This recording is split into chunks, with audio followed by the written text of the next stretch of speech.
इस वीडियो में gate 2021 physics का और प्रॉब्लम डिस्कस करेंगे।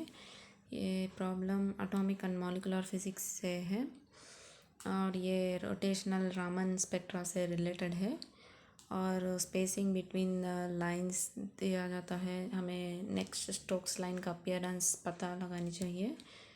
तो प्रॉब्लम है कि the spacing between two consecutive S-branch lines of rotational Raman spectra of hydrogen gas is 243.2 per centimeter। तो एस ब्रांच के लाइंस यानी कि डेल्टा जे इजिकल्स टू +2 होता है एस ब्रांच लाइंस के लिए।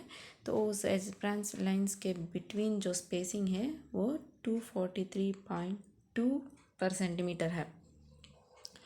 तो after excitation with a laser of wavelength 514.5 nanometers the Stokes line appeared here। तो हमें यानी कि रामन स्पेक्ट्रोस्कोपी में हम क्या करते हैं, एक सैम्पल रहेगा, उस सैम्पल पर हम लाइट डालेंगे, इंसिडेंट लाइन। तो वो पार्टिकल्स और उसके अंदर जो कंपाउंड्स और मॉलिक्यूल्स ही वो क्या करेंगे, इस लाइट को स्कैटर करेंगे। समथिंग उसे ही रामन इफेक्ट का तो बोलते हैं। तो वो डिफरेंट डायरेक्शंस में स्कैटर करेंगे। तो इसमें स्कैटर्ड लाइट में हमें सेम इंसिडेंट लाइट का वेवलेंथ रहेगा जो कि रेलिक स्कैटरिंग होता है। सेम जो कुछ भी हमने लाइट इंसिडेंट करेंगे वही वेवलेंथ आएगा। और एक और वेवलेंथ भी आएगा जो कि एक और रेंजेस ऑफ वेवलेंथ्स जो कि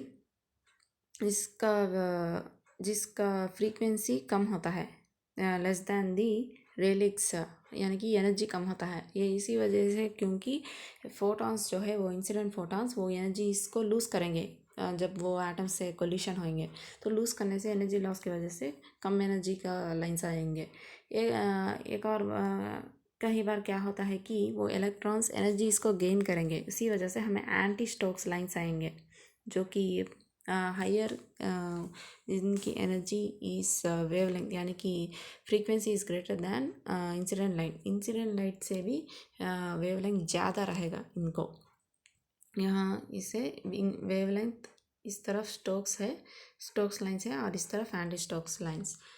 तो यहाँ पर हमें ये किस वजह से आता है, रोटेशनल रामन स्पेक्ट्रम, यानी कि हमें आटम के अंदर और मॉलिक्यूल्स के अंदर इलेक्ट्रॉनिक एनर्जी लेवल्स तो रहेंगे ही। तो इस तरह रहेंगे इलेक्ट्रॉनिक एनर्जी लेवल्स, और उन एनर्जी लेवल्स के बीच वाइब्रेशनल एनर्जी लेवल्स रहेंगे, वाइब्रेशनल एनर्जी लेवल्स मॉलिक्यूल्स के लिए। और उन वाइब्रेशन एनर्जी लेवल्स के बीच हमें रोटेशनल लेवल्स रहेंगे, रोटेशनल एनर्जी लेवल्स। तो इस वजह से इन रोटेशनल एनर्जी लेवल्स के ट्रांजिशन की वजह से हमें रोटेशनल रामन स्पेक्ट्रा आ जाता है। तो अब next after stokes line appear this wavelength, तो यहाँ पर हमें in terms of per centimetre दिया गया है, यानी कि in terms of wave number, यानी कि wave number is equals to 1/λ। यानी कि इसका मतलब तो यही है कि 1 सेंटीमीटर लेंथ में कितने सारे वेवलेंथ्स रहेंगे, 1 सेंटीमीटर लेंथ में कितने सारे वेव्स आ जाते हैं। कुछ नंबर होता है, यानी कि 5 वेव्स, 10 वेव्स, 11 वेव्स। तो that is nothing but wave number, उसे हमें वेव नंबर कहेंगे। ये जो है वो वेवलेंथ का इन्वर्स है। तो इसे हम इस तरह पर सेंटीमीटर्स में दिया गया है वो इन्वर्स। तो अब हमें the wave number rounded off to the nearest integer in per centimetre at which Stokes line will appear for the next higher energy level is। तो अब हमें next higher energy level, next Stokes line कहाँ पर आती है ये हमें पता लगाना चाहिए, क्योंकि हमें तो ऑलरेडी एक स्टोक लाइन दिया गया है। ये हमें पता लगाना चाहिए कि ये 5th है, 6th है या 7th स्टोक लाइन है। उसी के बाद ही हम पता लगा सकते हैं कि हमें कौन सी वेवलेंथ को यानी कि कौन सी लाइन को, स्टोक लाइन को पता लगानी चाहिए। तो first of all the spacing between the consecutive expansion lines, यही तो हमें क्वेश्चन में दिया गया है। और स्पेसिंग हमें 4b आती है क्योंकि दिस इज़ द स्पेक्ट्रा। तो यहाँ पर हमें ये जो बीच में जो लाइन दिख रही है इसे रेलिग लाइन कहेंगे, जो कि जिसका wavelength same has incident light का वेवलेंथ होगा था। इंसिडेंट लाइट का जो कोई भी वेवलेंथ होगा वही वेवलेंथ इस रेलिग लाइट को भी वही रहेगी, इसका वेवलेंथ भी। तो इसे हम रेलिग लाइट कहेंगे। और इसके बाद जो कुछ भी है नेक्स्ट यहाँ पर, यानी कि वेवलेंथ जिसकी फ्रीक्वेंसी कम है, this is nothing but Stokes line. ये सारे के सारे स्टोक्स लाइन हैं। तो यहाँ पर हम देख सकते हैं कि यहाँ पर रेलिग लाइन से फर्स्ट स्टोक लाइन जो है, यानी कि ज़ीरो, यहाँ पर तो ज़ीरो तो स्टोक लाइन मेंशन किया गया है। इसका डिस्टेंस तो 6b है, difference between Rayleigh and first stock line, यानी कि यहाँ पर ज़ीरो तो स्टोक लाइन। और ये इन दोनों स्टोक लाइंस के बीच जो डिस्टेंस है नेक्स्ट से वो 4b है, यह 4b, यहाँ पर भी 4b। उसी तरह ये रेलिग लाइन और ये फर्स्ट एंटी स्टोक लाइन जो है, यानी कि यहाँ पर ज़ीरो के इन टर्म्स ऑफ ज़ीरो मेंशन किया गया है, तो इन दोनों फर्स्ट एंटी स्टोक लाइन के बीच डिस्टेंस 6b रहेगा। बाद में उस स्टोक लाइन से और एक स्टोक लाइन 4b सारे के सारे डिस्टेंस, यानी कि हमें तो अगर फर्स्ट स्टोक लाइन 6b में आएगी तो नेक्स्ट स्टोक लाइन 10b में, 6b + 4b 10b, next Stokes line 14b, next Stokes line 18b, ऐसा नेक्स्ट स्टोक लाइन 22b। तो इस तरह आएगा। सिर्फ और सिर्फ रेलिंग लाइन और यानी कि इंसिडेंट लाइन और फर्स्ट स्टोक लाइन के बीच डिफरेंस 6b रहेगा। तो हमें क्वेश्चन में यही दिया गया है कि कॉन्सिक्यूटिव एस लाइन्स, यानी कि यही तो है कॉन्सिक्यूटिव लाइन्स, ये दोनों कॉन्सिक्यूटिव है, ये दोनों कॉन्सिक्यूटिव है, ना कि रेलिग लाइन और ये जो स्टोक लाइन है इसके बीच में डिस्टेंस तो नहीं कहा। हमें तो यही कहा गया है कि 2 कॉन्सिक्यूटिव स्टोक लाइन्स, यानी कि यही डिस्टेंस 4b, इसी वजह से यहाँ पर हमने 4b लिया है। तो 4b = 243.2 पर सेंटीमीटर। तो 4 को इस तरफ भेज देंगे तो डिवाइड करने के बाद हमें b की वैल्यू ये आ जाती है। नेक्स्ट यानी कि हमें रोटेशनल कांस्टेंट की वैल्यू फाइंड आउट कर ली है। नेक्स्ट वेवलेंथ जो हम उस पर सैम्पल पर इंसिडेंट कर रहे हैं उसका जो वेवलेंथ है वो 514.5 नैनोमीटर्स है, वही तो हमें दिया गया है यहाँ पर। तो यही तो 514.5 नैनोमीटर्स। तो इसे भी हम इन टर्म्स ऑफ वेव नंबर में कन्वर्ट कर लेंगे, यानी कि 1/λ करने से 1/514.5 × 10⁻⁻⁷। तो हमें यहाँ ये जो रोटेशनल कांस्टेंट है सब कुछ जो है वो इन टर्म्स ऑफ पर सेंटीमीटर में है। तो हमें पता है कि 1 नैनोमीटर = 1 नैनोमीटर जो है वो 10⁻⁻⁹ मीटर्स को इक्वल हो जाता है। उसी तरह 10⁻⁻⁹ मीटर्स, यानी कि 10⁻⁷ सेंटीमीटर, क्योंकि 1 मीटर = 100 सेंटीमीटर। तो हमें इन टर्म्स ऑफ 10 सेंटीमीटर्स में कन्वर्ट कर लेना चाहिए, बिकॉज ये सब कुछ जो है ये सेंटीमीटर्स में है, पर सेंटीमीटर, उसी वजह से हमें इस तरह कन्वर्ट कर लेना चाहिए। तो दिस इज़ नथिंग बट 514.5 × 10⁻⁷। तो इसका इन्वर्स हमें फाइंड आउट करेंगे तो फाइनली हमें ये वैल्यू आ जाती है। This is nothing but wave numbers. तो इसका मतलब है कि अगर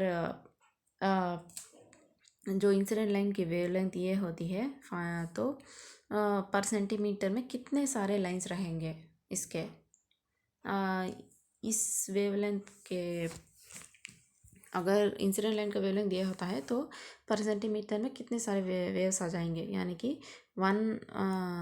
19,436 नियरली इतने सारे वेव्स आ जाएंगे इस वेवलेंथ के लिए। जैसे जैसे वेवलेंथ बढ़ता जाता है वेव नंबर कम होता जाता है, क्योंकि वेवलेंथ का साइज़ इंक्रीज़ होता है तो पर सेंटीमीटर में कम ही वेव्स फिट होंगे। अगर वेवलेंथ कम होता है तो ज़्यादा वेव्स फिट होंगे कंप्लीट वेव्स। वेवलेंथ तो हमें उसी के बारे में इंफॉर्मेशन देता है। इसका मीनिंग तो यही है पर सेंटीमीटर, यानी कि 1 सेंटीमीटर में हमें इतने सारे वेव्स फिलअप हो जाएंगे इस वेवलेंथ के। तो that is the meaning of this. तो अब नेक्स्ट, तो यही तो है wavelength of the incident light. तो इसे हमें wavelength of the Stokes line, तो यही क्वेश्चन में तो हमें दिया है एक पर्टिकुलर स्टोक लाइन का वेवलेंथ दिया गया है 17611.4 स्टोक्स लाइन अपीयर्ड हर्ट। तो उसका वेव नंबर यही है न्यू एस। तो अब हम इसे इन दोनों के बीच डिफरेंस फाइंड आउट कर लेना चाहिए, यानी कि यहाँ पर रेलिग लाइन है दिया गया है और कुछ स्टोक्स लाइन है। ये सम nth स्टोक लाइन के बीच, रेलिग लाइन और सम nth स्टोक लाइन के बीच का डिस्टेंस है। वो डिस्टेंस जो है वो हमें इस तरह दिया गया है। उसका डिस्टेंस हमें पता लगानी चाहिए। तो न्यू माइनस न्यू एस करनी चाहिए, तभी तो हमें पता लगा सकते हैं। तो ये जो न्यू है इसे राउंड फिगर करने से 19,436.35 आ जाता है फर्स्ट ऑफ ऑल। नेक्स्ट 3 की जगह 4 आ जाता है नेक्स्ट फर्दर राउंड फिगर करने से। और ये जो स्टोक्स लाइन का वेवलेंथ है, यानी कि तो हमें पता है कि अगर ये रेलिग लाइन है तो ये नेक्स्ट स्टोक लाइन है जिसके बीच डिस्टेंस 6b हो जाता है, अभी अभी हमने डिस्कस किया है। और next Stokes line next 4b add होता जाता है। तो ये स्टोक्स लाइंस का जो फ्रीक्वेंसी है वो कम है दैन दी ओरिजिनल लाइन, यानी कि इसका वेव नंबर भी तो कम ही होगा। इसी वजह से 19,436 है वेवलेंथ ऑफ इंसिडेंट लाइट। और ये जो वेवलेंथ है यानी कि वेव नंबर, सॉरी, इसका वेव नंबर है 17,611, यानी कि कम हो गया है वेव नंबर, क्योंकि ये जो है स्टोक लाइन है। अगर एंड स्टोक लाइन होता तो वेव नंबर इंक्रीज़ हो जाता है। तो इतना सारा कम हो गया, तो हमें पता लगाना चाहिए कि वो कितने का वेव नंबर का कितने नंबर वाला स्टोक्स लाइन है। तो इन दोनों के बीच डिफरेंस करने से हमें 1,825 आ जाता है। तो इसे हम इस तरह एक्सप्रेस कर सकते हैं, क्योंकि अभी अभी तो हमने कहा कि रेलिग लाइन और फर्स्ट स्टोक लाइन के डिस्टेंस 6b है। नेक्स्ट फर्दर जो स्टोक्स लाइन है उनका डिस्टेंस 4b ऐड होता जाता है। तो हमें नहीं पता है कि वो कितने सारे स्टोक लाइंस ऐड करने चाहिए। जैसे 6b जो है फर्स्ट स्टोक लाइन के लिए, तो 6b plus n4b is equals to 1,825। तो हमें रोटेशनल कांस्टेंट की वैल्यू भी तो पता है, तो हमें तो यहाँ से यहाँ का डिस्टेंस पता लगानी चाहिए। तो हमें इसे डिस्टेंस पता करने के लिए इस तरह b से डिवाइड कर देंगे। b से b यानी कि यहाँ पर फाइंड किया है, this is nothing but b, यही तो है b 60.8 पर सेंटीमीटर। तो उसे डिवाइड करने से हमें नियरली 30.0164 आ जाता है। नियरली ये 30 है, यानी कि this is equals to 30b। और ये रेलिग लाइन और ये जो कुछ भी लाइन है इन दोनों के बीच सेपरेशन 30b है। तो वही तो हमने यहाँ पर सब्स्टिट्यूट किया है। तो इस इक्वेशन से ये इन 1,825 की जगह हम 30b लिख सकते हैं।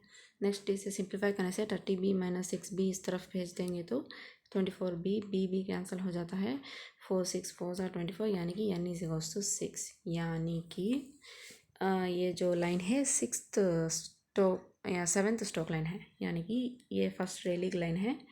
या रेलिग लाइन से first stock line, this is first stock line का डिस्टेंस 6b है।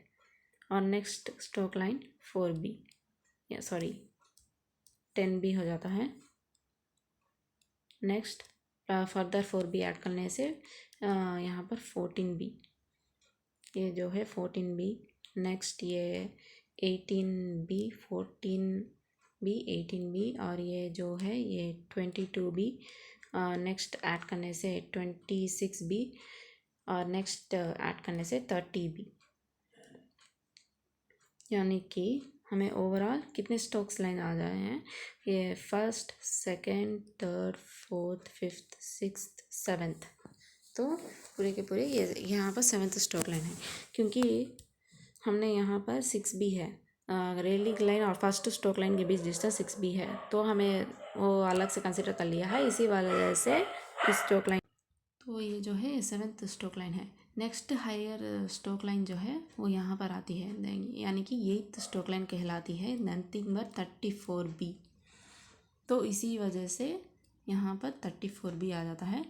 तो इस स्टोक लाइन का वेव नंबर अगर हमें पता लगाना चाहिए तो ओरिजिनल स्टोक लाइन से -34B कर देना चाहिए, क्योंकि ये जो ओरिजिनल रेलिंग लाइन से लेकर ये नेक्स्ट हायर स्टोक लाइन, इन दोनों के बीच डिस्टेंस 34B है। तो उसका वेव नंबर पता करनी चाहिए तो हमें स्टोक लाइन -34B कर देनी चाहिए, यानी कि -6B -4B करते करते हम -34B हो जाता है। तो दैट इज़ नथिंग बट ये this is the wave number of original line. और 34B यानी कि B को 34 से मल्टीप्लाई करने से हमें ये वैल्यू आ जाती है, जैसे कि हमारे पास यहाँ पर B की वैल्यू आई है, तो B इंटू 34 करने से हमें ये वैल्यू आ जाती है। तो उसे सब्ट्रैक्ट कर लेने से फाइनली ये आ जाता है आंसर। तो आंसर बाद में हम इसे राउंड फिगर कर देंगे तो 17,369 आ जाता है। तो यही है फाइनली आंसर। तो आंसर की में जो है वो आंसर 17,367 से लेकर 17,371 के बीच दिया गया है। तो ये जो आंसर है ये इन दोनों के बीच में ही है। तो this is the acceptable answer, this is numerical answer type question. तो यही है आंसर। तो नेक्स्ट हाईएस्ट स्टोक लाइन जो है वो 8th स्टोक लाइन है और उसका वेव नंबर जो है 17,369 पर सेंटीमीटर। ये जो है ये इस स्टोक लाइन से भी कम ही है, this is less than this original line यानी कि रेलिंग लाइन, इसी वजह से तो वो स्टोक लाइन है। अगर एंटी स्टोक लाइन होगा तो वेव नंबर इंक्रीज हो जाता। तो यही है सॉल्यूशन इस प्रॉब्लम का। तो थैंक यू।